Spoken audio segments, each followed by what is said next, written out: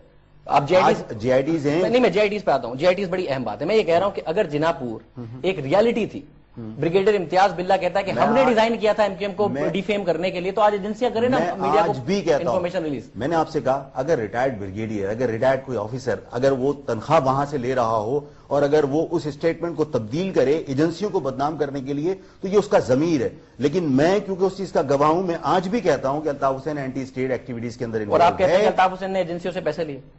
100% لیے. اب ایک اور مسئلہ ہے کہ تاریخ الطاف حسین صاحب کو سارے الزامات سے بری کرتی ہے اور آفاق احمد آ کے ان پر الزامات. میں بتا رہا ہوں آپ کو, جو ایجنسیوں سے پیسے لینے کا معاملہ ہے, اس کی جو پٹیشن ہے اصغر خان کی, اس میں اگر کسی کا نام نہیں ہے تو وہ الطاف حسین صاحب ہیں. بڑے بڑے لیڈروں کا نام ہے, وہ کہتے ہیں کہ الطاف حسین صاحب کے پاس ہم گئے ہاسپٹل میں, انہوں نے کہا میں نہیں لیتا پیسے. تو الطاف حسین صاحب کو تاریخ بری کرتی ہے, آفاق احمد انوالو کرتی ہے. اصغر خان کی اس میں پٹیشن کے اندر یہ ہے کہ الطاف حسین نے پیسے لینے سے انکار کیا. اس پٹیشن میں سارے پولیٹیشن کا ذکر ہے. نام نہیں ہے, یہ درست ہو سکتا ہے, لیکن یہ غلط ہے کہ الطاف حسین نے پیسے نہیں لیے, اس پٹیشن میں شامل ہے. تو اس پٹیشن میں جس نے نام لیا, عابدہ حسین نے تو کہا میں نے لیے بھی ہیں. میاں نواز شریف کا نام نہیں ہے تو الطاف حسین صاحب کا نام نہیں ہے. مجھے کچھ عرض کرنے دیجیے. اس پٹیشن میں بہت سارے پولیٹیشینز کے نام نہیں ہیں جنہوں نے پیسے لیے, صرف الطاف نہیں ہے. بتائیں کون ہو سکتا ہے مسنگ ہو. میں کسی اور کا نام نہیں لیتا. الطاف حسین کے لیے میں کہتا ہوں الطاف حسین انکار کرے, میں نام بتاتا ہوں کہ کس کی موجودگی میں کس کے گھر پہ کتنے پیسے وصول کیے گئے, میں بتاتا ہوں. الطاف حسین صاحب اور ایم کیو ایم تو انکار کرتی ہے نا, تاریخ بھی بری کرتی ہے, تو آپ نام بتائیں نا. میں جو آپ سے عرض کر رہا ہوں, میں آج کہہ رہا ہوں الطاف حسین نے پیسے لیے اور کروڑوں روپے وصول کیے, میری موجودگی میں وصول کیے, اور ایجنسیوں کے کہنے ثبوت رکھیں. سر آپ کے گھر میں بیٹھا ہوں, میں آپ سے عرض کر رہا ہوں اس چیز کا. دیکھیے بات سنیں, آپ کہہ تو رہے ہیں, اب اس میں سر جی بڑا ایک بنیادی مسئلہ ہے نا, آپ کہہ تو رہے ہیں. ارے میں گواہ آپ کو دے دیتا ہوں جنہوں نے پیسے دیے اور جن کے گھر میں بیٹھ کے پیسے لیے گئے. میں کہہ دیتا ہوں تصدیق کر لیجیے. میرے انٹرویو میں دیجیے. الطاف حسین انکار کرے, میں دیتا ہوں. تو متحدہ انکار کرتی ہے, متحدہ تو یہ کہتی ہے کہ تاریخ ایبزالو کرتی ہے ہمیں, اور ہمیں تاریخ نظر آ رہی ہے. میں یہ الزام لگا رہا ہوں الطاف حسین کورٹ چلے جائے, بولے کہ آفاق جھوٹ بول رہا ہے, میں کورٹ میں شواہد پیش کرتا ہوں. الزام تو آپ سے کم ہے. میں کورٹ فیس کیا, میں نے متحدہ کے لوگوں نے بھی کورٹ اور ٹرائل فیس کیا. متحدہ کے لوگوں نے بھی کورٹ اور ٹرائل فیس کیے ہیں. میں نے الطاف حسین پہ خود الزام نہیں لگایا. آپ نے مجھ سے پوچھا کہ الطاف حسین کہتے ہیں, آپ کے پاس اس وقت ثبوت ہے؟ میرے پاس اس وقت آپ کے گھر میں ثبوت موجود ہے؟ میرے گھر میں گواہی کہاں سے لاؤں گا؟ نہیں, آپ کے پاس کوئی ڈاکیومنٹری پروف موجود ہے؟ نو. گواہ ہیں؟ نہیں.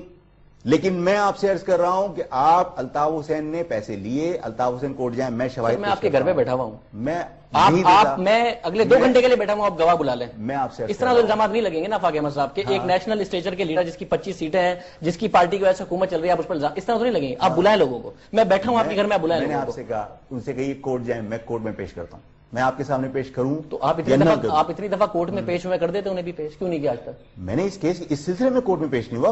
مجھے ٹرائل کیا گیا ہے. نہیں تو آپ کے جو دوست ہیں ماشاءاللہ ذوالفقار مرزا صاحب, انہوں نے 36 الزام لگائے متحدہ پہ. یہ الزام تو کبھی نہیں لگایا جو آپ لگا. الطاف حسین پہ یہ الزام بھی ذوالفقار مرزا لگا چکے ہیں, اور کہ وہ ایجنسیوں سے پیسے لیتے ہیں. پیسے لیے انہوں نے, ایسا کوئی الزام نہیں لگایا. انگلینڈ میں انہوں نے خطاب میں کہا. مرزا صاحب تو آج کل خود ایجنسیوں کو بڑا کہتے ہیں کہ جی بڑی اچھی ہیں ہماری ISI اور ہماری آرمی, اور وہ تو ان کی تعریف کرتے ہیں. آپ بتائیں شک ہے اس میں کوئی شک ہے؟ آپ بتائیں شک ہے. مجھے کوئی شک نہیں ہے. آپ کو ایجنسیوں کے اچھے ہونے پہ شک نہیں ہے؟ مجھے ایجنسیوں کے اچھا ہونے پر کوئی شک نہیں ہے. اور ٹھیک ہے, آپ نے کہا آپ کو ایجنسیوں کے اچھا ہونے پہ شک نہیں ہے؟ بالکل نہیں ہے. آپ نے کہا کہ الطاف حسین اینٹی اسٹیٹ سرگرمیوں میں ملوث ہے. ایگزیکٹلی. اور آپ نے ہی کہا یہ ایجنسی الطاف حسین کو پیسے دیتی ہیں. الطاف حسین کو پیسے دیے نا, تو ان ایجنسیوں نے اس شخص کو پیسے دیے جو اینٹی اسٹیٹ سرگرمیوں میں ملوث ہے. جس وقت انہوں نے پیسے دیے اس وقت اس کی اینٹی اسٹیٹ سرگرمیاں اگر میرے علم میں ہوتی تو یقیناً میں یہ کہہ سکتا تھا کہ میں اس کے ساتھ اس وقت نہیں ہوتا.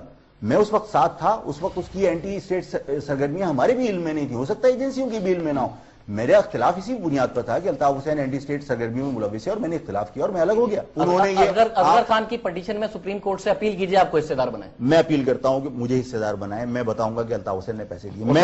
میں آپ کے بالکل میرے پاس وہ لوگ موجود ہیں جن کی موجودگی میں وہ گھر موجود ہے. لوگ تو آپ کے ساتھی ہوں گے نا. اس طرح الطاف حسین صاحب 6 ساتھیوں کو لے آئے کہ آپ نے پتہ نہیں کس کس سے پیسے لیے ہیں. جس نے پیسے دیے ہیں اگر وہ موجود ہے, اس کے اکاؤنٹس موجود ہیں, تو پھر اس میں کوئی شک و شبہ نہیں ہے. اچھا یہ بتائیں آپ نے کتنے لوگ مروائے متحدہ کے آج تک؟ میں لوگوں کو مروانے والا نہیں, لوگوں کو بچانے کی میں نے کوششیں بہت کی.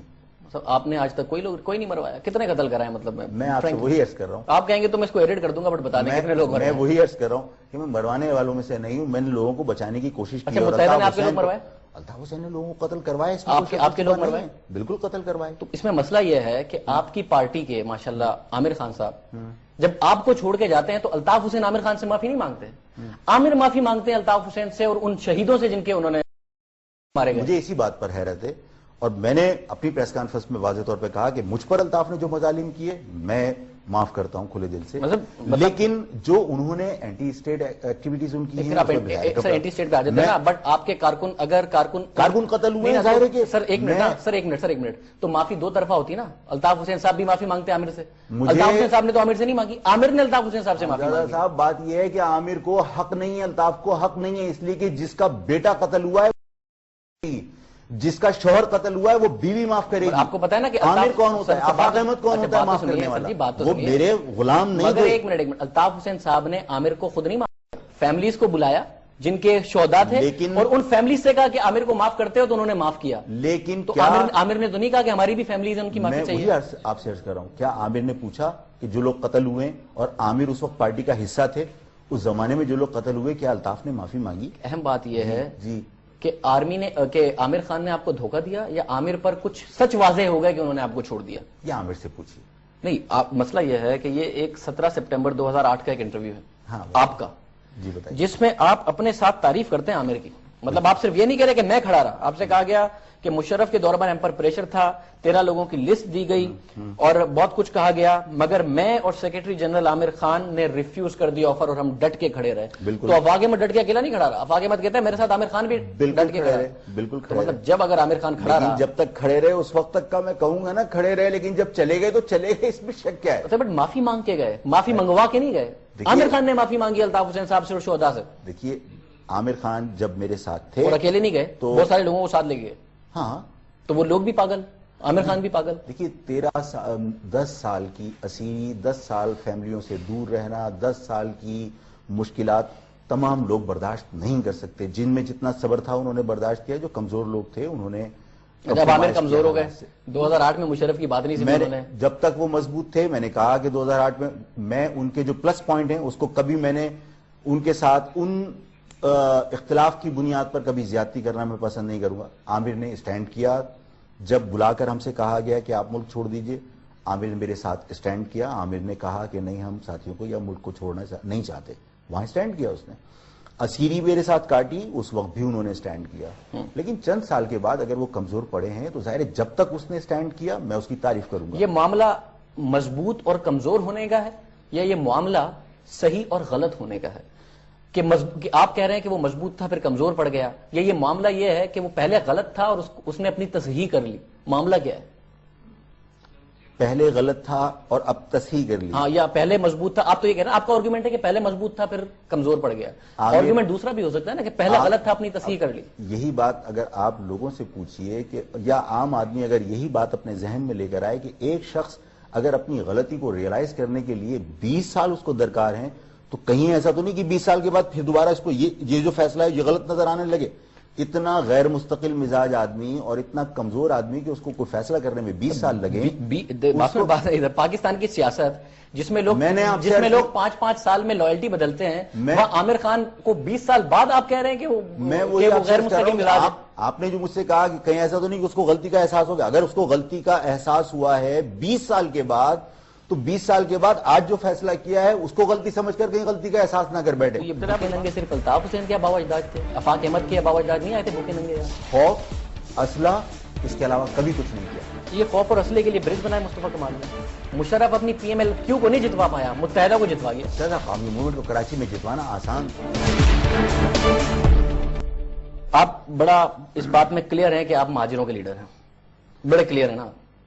میں اس میں کوئی شک و شبہ نہیں سمجھتا. اور جو مہاجروں کو کچھ کہے بالکل اس کے خلاف کھڑے ہوں گے آپ. بالکل کھڑے ہوں گے, اس میں کوئی شک و شبہ نہیں. آپ تو الطاف حسین صاحب کے خلاف کھڑے ہیں جنہوں نے مہاجروں, بلکہ جو اس وقت کھڑے ہوئے جب آپ کے دوست ذوالفقار مرزا نے مہاجروں کو کچھ. الطاف حسین نے مہاجر قوم کو جتنا نقصان پہنچایا ہے کسی غیر نے نہیں پہنچایا. اچھا نقصان کا ذرا کرائٹیریا بتائیں. میں یہ جو الانڈی میں آپ کے باہر روڈ جا رہی ہے, جی میں آیا تھا کوئی 8-10 سال پہلے, یہاں سڑکیں بنی ہوئی ہوں گی, بڑی ٹوٹی پوٹی تھی سر. تو ماشاءاللہ اتنا زبردست کام مصطفیٰ کمال نے کیا, اس کی تعریف کر دیں. کیا نقصان پہنچایا؟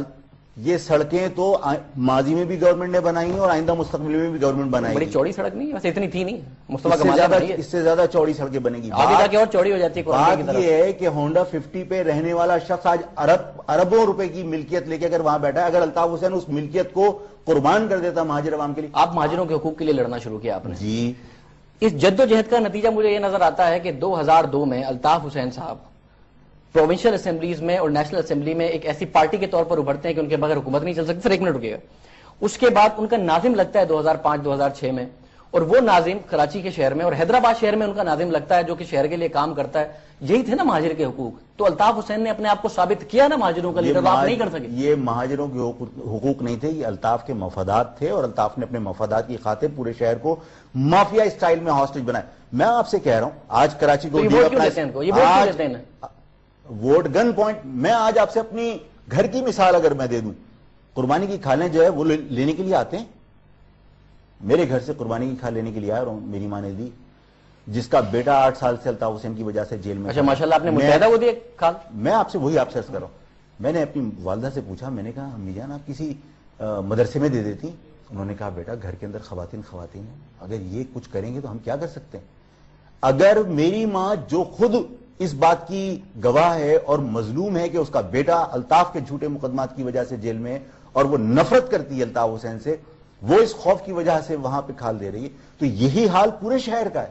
اچھا آپ کراچی کو ڈی ویپنائز کر دیجئے, کراچی کو آپ ڈی ویپنائز کر دیجئے. آپ کہہ رہے ہیں خوف میں ووٹ دیے پورا شہر. سر ایک منٹ ذرا خوف کے پیریڈ سے پیچھے چلے جاتے ہیں. جی بتائیے. 2002 کے انتخابات پہ آتا ہوں. جی 2002 کے انتخابات میں متحدہ کو مار پڑی کراچی میں, بہت اہم کانسٹیٹوئنسیز سے. کہاں پہ؟ MMA کے ہاتھوں. پی آئی بی کالونی میں مار پڑی, گلشن میں مار پڑی. میں ذرا آپ کو تفصیل بتاتا ہوں کہ کون کون سے لوگ وہاں پہ جیتے ہیں, اور بڑی انٹرسٹنگ صورتحال تھی. مطلب حسین مہنتی پی آئی بی میں, لئیک احمد اورنگی میں, اسد اللہ بھٹو گلشن میں, عبدالستار افغانی کلفٹن میں, شہزادہ بلخیر حیدرآباد میں, یہ مار پڑتی ہے. ایک آپ نکال جاتے ہیں اپنا MNA جو انفارچونیٹلی بعد میں ڈیتھ ہو گئی ان کی. اس کے باوجود متحدہ ایک ریپرزینٹیٹیو جماعت بن کے ابھرتی ہے کراچی میں. تو سر یہ کانسیپٹ آپ لوگوں نے کریٹ کیا نا. اچھا مطلب MMA 6 سیٹوں پہ مار جائیں متحدہ کو, آپ ایک سیٹ پہ مار جائیں متحدہ کو. 2002 کا ورسٹ الیکشن, پھر بھی ریپرزینٹیٹیو جماعت بن کے ابھرتی ہے. آپ سے کر دیں گے تو یہ 1 سیٹ اور 2 سیٹ پر متحدہ کو کوئی نہیں مارے گا, بلکہ متحدہ کے پاس سیٹیں نہیں بچیں گی. جنہوں نے یہ سیٹیں لی ہیں اس سے زیادہ سیٹیں متحدہ کے خلاف لی جا سکتی ہیں. اور آپ کو لگتا ہے عوام بھی ایسے سوچتے ہیں متحدہ کے بارے میں؟ سوچتے ہیں سر. میں کیمرہ لے کے نکلا ہوں فری جی, اور میں وہ آپ کو کامنٹ سناؤں گا, بٹ اس سے پہلے میں آپ کے دوستوں کے کامنٹ سنا دوں آپ کو, اور میں ذرا آپ سے پوچھتا ہوں کہ آپ ان کو کتنا کرٹیسائز کرتے ہیں. یہ ذرا دوست ہیں افاق احمد صاحب کے, اور بڑے اچھے دوست ہیں ذوالفقار مرزا صاحب. انہوں نے جس کمیونٹی کو آپ ریپرزینٹ کرتے ہیں, اردو بولنے والے مہاجر, آپ کہہ رہے ہیں کہ میں قوم پرست ہوں, الطاف حسین نہیں ہے, تو انہوں نے کیا کہا اردو اسپیکنگ کے بارے میں, وہ ذرا عوام کو سنائیے, اور افاق احمد صاحب کو پہلے سنائیے, میں ذرا پھر سوال کرتا ہوں. یہ صبح اس وقت تھا جب تم لوگ بھوکے ننگے آئے تھے اور اس صوبے والوں نے تم کو پناہ دی تھی. ہم سب کی لاشوں پہ گزر کے آپ صوبے کی بات کرو گے. جس وقت یہ بات ہوئی تھی وہاں شہر میں سندھ کی تقسیم کے نعرے درج کروائے گئے تھے, جس پر انہوں نے کہا تھا کہ جو لوگ سندھ کی تقسیم کرنا چاہتے ہیں وہ لوگ. تو آپ نہیں چاہتے سندھ کی تقسیم؟ دیکھیے سندھ کی تقسیم, میں نے جنوبی سندھ صوبہ ایڈمنسٹریٹو یونٹ کے طور پر میں نے کہا, تو تقسیم ہو گیا نا سندھ؟ نو, سندھ تقسیم نہیں ہوگا ایڈمنسٹریٹو بنیادوں پر اگر صوبہ بنائیں گے تو, اور کیا ہوگا؟ آپ ڈسٹرکٹ بنا رہے ہیں تو کیا کراچی ڈویژن تقسیم ہو گیا؟ صوبہ بنانے سے تو ہوگا سر. نہیں, کیا نام رکھیں گے صوبے کا؟ میں آپ سے عرض کر رہا ہوں کہ اگر آپ نے بہت ساری جگہ پر جو ہے وہ ایڈمنسٹریٹو یونٹس تشکیل دیے ہیں, تو کیا آپ نے تقسیم کر دی؟ اور میں سندھ کو سندھ کے نام سے ہی اگر رکھ رہا ہوں, کہ میری جو خواہش ہے کہ بھئی ٹھیک ہے آپ جنوبی سندھ صوبے کا اس کو نام دیجئے, ہم کوئی مہاجر نام پر صوبہ حاصل کرنا نہیں چاہتے, ہم اردو کے نام پر بات کی مرزا صاحب سے اس حوالے سے. انہوں نے مجھ سے کبھی اختلاف نہیں کیا, ان کو معلوم نہیں ہے کہ میں اس بات کا نہیں نا, کیونکہ مرزا صاحب تو اس ایڈمنسٹریٹو تقسیم کے بھی خلاف ہے. ایک منٹ, وہ تو ایڈمنسٹریٹو سسٹم لے آئے, وہ تو اس ایڈمنسٹریٹو تقسیم کے بھی خلاف تھے جو پہلے تھی. مرزا صاحب کون سی تقسیم پہلے تھی؟ جو ایڈمنسٹریٹو تقسیم ہو گئی تھی جس میں یہ کہا جا رہا تھا کہ جی یہاں پر آپ ٹھیک ہے ناظموں کا سسٹم رکھ لیں ایڈمنسٹریٹر نہ رکھیں, اندرون سندھ میں کوئی اور سسٹم رکھ لیں, وہ تو اس کے خلاف انہوں وہ نے اس جلوسوں وجہ کا اظہار کیا تھا. وہ اس وجہ سے خلاف تھے کہ یہاں پر جو کچھ ہوتا رہا اس میں آپ نے دیکھا کہ کراچی اور حیدرآباد کے اکاؤنٹس آڈٹ کرنے کے لیے منع کر دیا گیا. کیوں منع کر دیا گیا؟ نواب شاہ کے ناظم کے اکاؤنٹ آڈٹ ہو سکتے ہیں, کراچی اور حیدرآباد کے اکاؤنٹ کیوں آڈٹ نہیں ہو سکتے؟ تو یہ صرف مصطفیٰ کمال کے لیے تو نہیں تھا نا.